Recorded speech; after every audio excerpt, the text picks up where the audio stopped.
Wow, hey, look at that, super small, super compact, super bright, must be good, right? Nope, it sucks, let me tell you why. Okay, so I'm being a little extreme in that. It doesn't suck, this light doesn't suck, but there is something about it that, there's something about this that does suck. And I'll get to that in a minute. Before I touch on that though, I want to talk about some things about the light that I do like, because it's not bad all the way around. Alright, there are some good things about this light. By the way, if I haven't mentioned it yet, this is the S1R Baton II by Olight. So, one thing I really like about this light is the form factor. It's very small, it's very slim, it's super compact, it's a perfect size for an EDC light.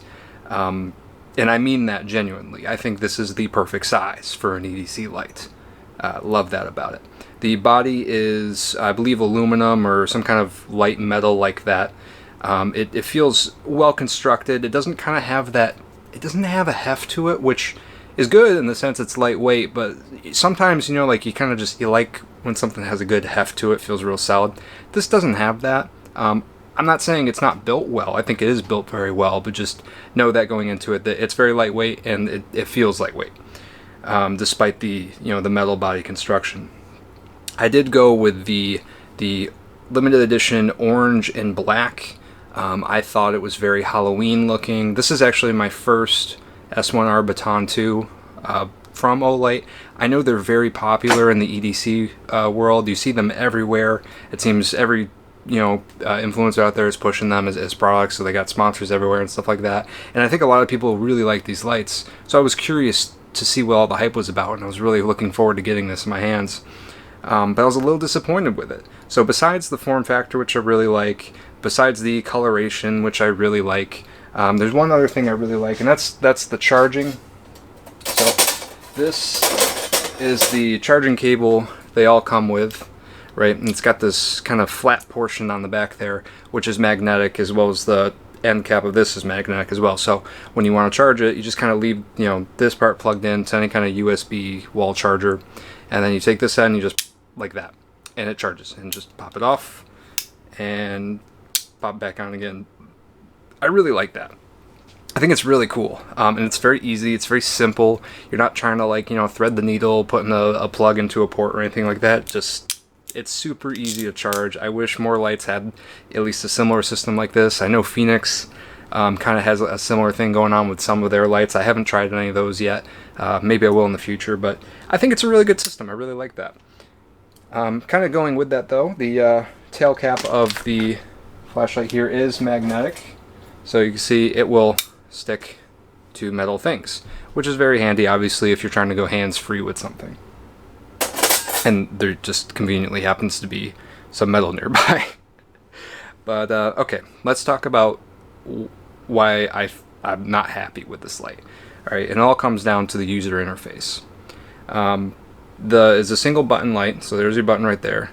If you click it, it turns on. If you click it, it turns off, okay?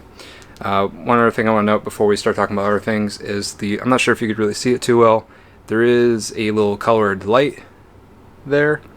That is a battery level indicator, so that color is actually going to change depending on your battery level. It's green when it's good to go, and I believe it goes to like a yellow and then a red or something like that as the battery gets lower and lower. So that's nice. It gives you just like a visual indicator on how much charge is going to be left in your battery there. I like that. One last thing, I'm kind of rambling here. By the way, I don't script these. I just fly by the seat of my pants and just go off the wall, right? The clip is one of those dual directional clips, right? So you can clip something that way, or you can clip something that way. I think kind of the main point here is, I mean, there's many different ways you can use it, but I think the main point is if you wear baseball caps, you can clip it on to have kind of like a headlamp type function, but you can also clip it in your pocket with the lens facing down, which I tend to prefer to do because I feel like it just protects the lens better if it's in the pocket versus the lens is facing up out of the pocket. But that's totally personal preference, you can let this ride in the pocket however you want. Okay, so user interface. Why do I think there's a major problem with this light? And before I really get into here, the only reason I'm kind of so annoyed with this is that I was misled by Olight. The user manual the light comes with, let me get it out here. This is according to the user manual. The print is very, very fine. I don't think the camera's going to pick it up, so I'm going to read it to you. But if you don't take my word for it, you can go on their website, you can download the manual there and read it for yourself. But this is what the manual says. How to operate. On, off. Single click the side switch to turn the light on or off. When the light is turned on, it will return to the previous brightness level selected before the light was turned off. Okay, what does that mean? That means, according to the manual, this light has mode memory, right? If you're using the flashlight and there's different modes, and you're using it on, say, medium, okay, you're using the medium level of light, and you turn the light off. What that says is, next time I turn the light on, it's going to come back on in my previously selected mode, which was medium. Okay, using the light, let's say I want to use it on high. If I turn the light off, later I come back to the light, it should turn back on at high. Okay, that's what the user manual says. That's what mode memory is. That is a very common function in EDC lights. This flashlight does not have mode memory, despite what that instruction manual says. What it does have is conditional mode memory. So, if you turn the flashlight on, okay, and you say, alright, I want to use it high, okay, I want to use this on high, and I turn it off, and I turn it back on again, it will come on at high. You're like, Connor, what's the problem? It's doing as advertised. The problem is that only works within a 10-minute window. If you wait 11 minutes, if you wait 10 minutes and 30 seconds, it's not going to come back on at your previously selected mode. It'll come back on at a default mode pre-selected on the light that you can't change. So, if you turn the light off and then back on again within 10 minutes, yes, it has mode memory. If you turn the light off and turn it back on again with a longer than 10-minute window, you're always going to get the low mode. You don't have a choice. It's not adjustable. You can't change the programming. I don't like that. I think this should have genuine mode memory. I think this should, like, if you're gonna have mode memory, have it work just always, not within like some weird 10-minute window. I don't like that. And it's more than just me being annoyed. I think it becomes clunky when you're using the light, because now you have to think, you know, has it been longer than 10 minutes? Like, if you were using it on high, okay, and then you want to turn it back on, you're not sure what mode you're going to get now if it's been close to 10 minutes. You're like, am I going to get high or am I going to get low? You don't know, right? Unless you're really keeping on track of your little frickin' EDC light and what you're doing with it, it's a guessing game now. Because now you have these weird time limits that are changing the modes it comes on at, and it's just, I don't like it. And it's not that I'm upset with it always coming on at low, because actually my favorite EDC light, the Rovivon 825, okay, this has for its constant on mode, it has a user programmable kind of feature where you can pick what the first output level the light will come on at. You can choose it yourself, and I chose the low mode. I said for constant on, I want this to come on at low. So this actually doesn't function really any different than I have this set up, but my problem is that this was advertised differently and I can't change it. Going with that, the reason I'm okay with this coming on at low, like why I set it to do that, is because I have instant access to turbo on this light. Alright, if I just bam, turbo. Oh, look at that, low. Okay, yeah, medium, but if I want turbo, bam, turbo. Okay, I just get turbo. I just get it. When I want it, I get it. Okay? With this light, okay, it's going to come on at, here, it's going to come on at this. I can't, actually, does it come on at low or medium? It comes on at whatever 60 lumens is. 60 lumens is what you're going to get. I can't remember if that's the low or the medium mode, but this will always come on at 60 lumens outside of that 10-minute window. Anyway, so when it comes on, you're going to get that, right? Now, if I want to get the turbo, I double-click.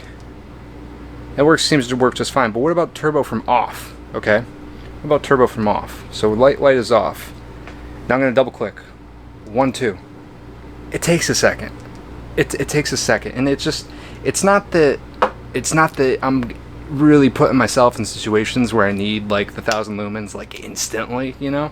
It's not really a practical thing. It's just kind of like a how does the light feel to use thing, where it feels weird when you like, okay, I want 1,000 lumens now, and you double click and you have to wait like a second for that to get there.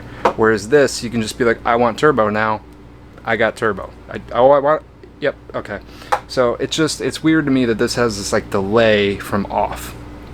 So I'm not jiving with it. I'm not jiving with the user interface. I think it's clunky. I think it's weird that they decided to go that route, and I think it's confusing because like here's another example, right?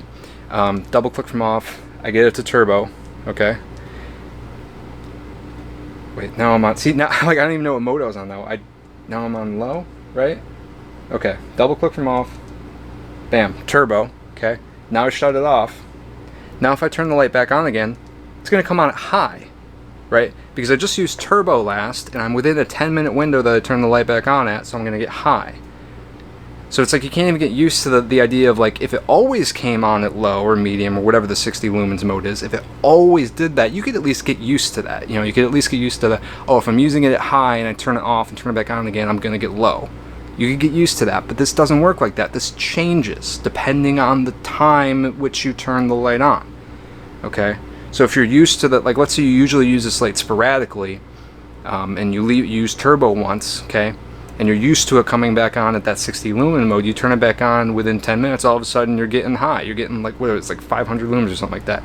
It's going to catch you off guard because you're not used to it because the light doesn't work with any kind of common sense with regards to its user interface. If you can't tell, I'm a little annoyed. And again, I want to bring it back. I'm especially annoyed that according to the user manual, it just says when you turn the light off and then back on, it will come on at the previously selected mode. Full stop. It doesn't say within 10 minutes. It doesn't tell you that. I had to find that out on my own. I literally timed it. And I thought maybe my light was defective or something. Well, I did some internet searching, and no, that's how it's supposed to work. That is intentional. That is how the light is supposed to work. So I can't recommend this.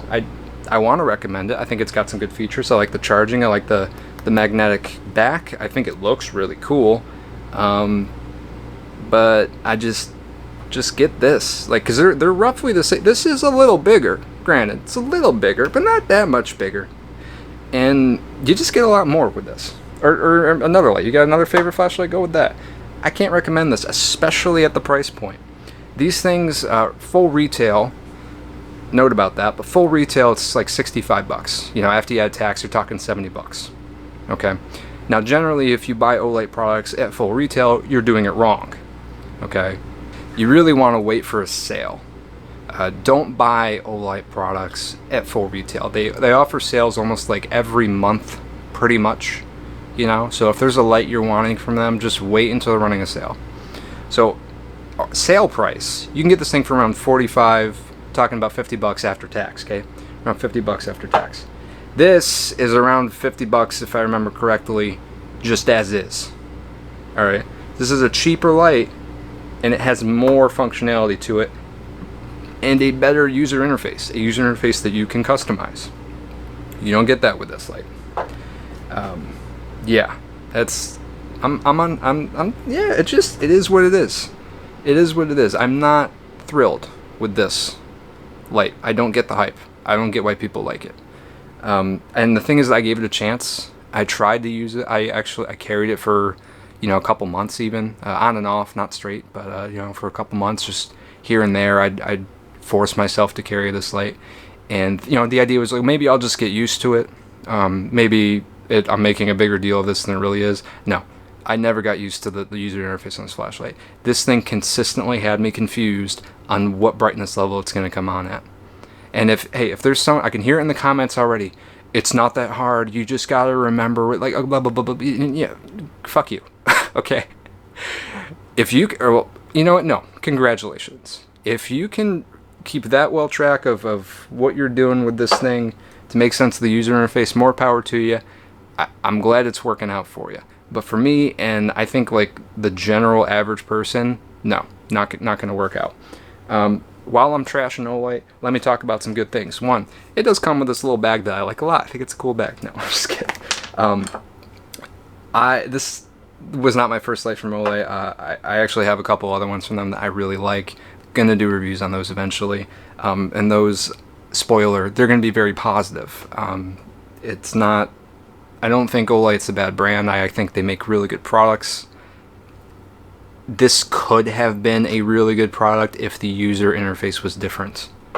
For example, though, I got this earlier in the spring or the summer. It's a Seeker 2 Pro. I love this thing. I think it is so cool, and it is such a good light. Very bright, really great output. Super cool with that. That is a limited edition color. When I bought it, it came with this, which is the i5T EOS.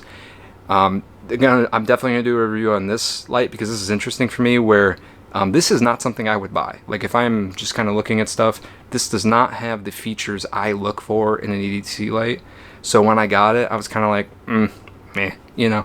But to my surprise, I love this thing. I actually use it a lot. So that's going to be an interesting review because this is not something I expected. But yeah, I'm just...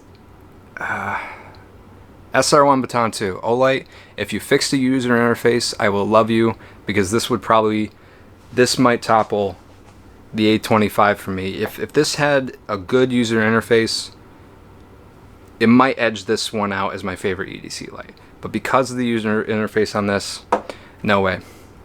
Not happening, bud. Alright, sorry it's been so long between videos.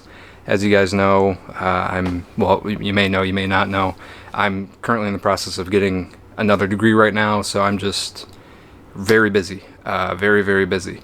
But I'm still trying to make content. I have plenty of stuff to go through. The funny thing is I've actually got so much stuff that I want to make videos on. The trick is just finding the time to do it. And as you probably noticed with this video here, it's very basic. I'm not doing different camera angles and different shots, different places and stuff like that. It's just because the time it takes to film those kind of videos is much longer than I can afford right now. So for the time being, until I get a break, you're dealing with these simple ones here.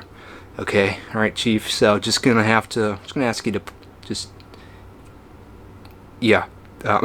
Well, if you made it this far, thanks for sticking it through. As always, if you got some gear you want me to take a look at, go ahead and drop it down in the comments. It might be a while before I get to it. I've got a backlog already. But thanks for watching, and subscribe if you want to. Have a good one. One last thing. I almost forgot. This has a moonlight mode that oops. There we go. This has a moonlight mode that I absolutely love. It is phenomenal moonlight mode. Okay, congratulations to Olight there. You did moonlight, amazing. It's very dim. I mean, it is like barely there dim. It's like I can look at the flashlight and not have any problem. That's how dim it is, which in my opinion is how moonlight mode should be. All right, so just one last thing there. A+ on the moonlight mode.